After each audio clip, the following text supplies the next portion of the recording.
আমাকে আমার মতো থাকতে দাও, আমি নিজেকে নিজের মতো গুছিয়ে নিয়েছি। যেটা ছিল না সেটা না পাওয়াই থাক।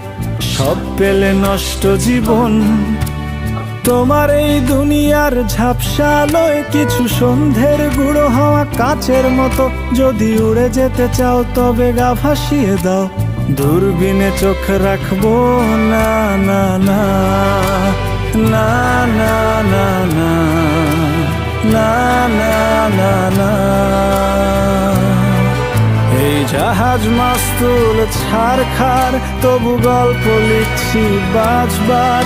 আমি রাখতে চাই না আর তার কোনো রাত দুপুরের আবদার, তাই চেষ্টা করছি বারবার সাঁতরে পার খোঁজা।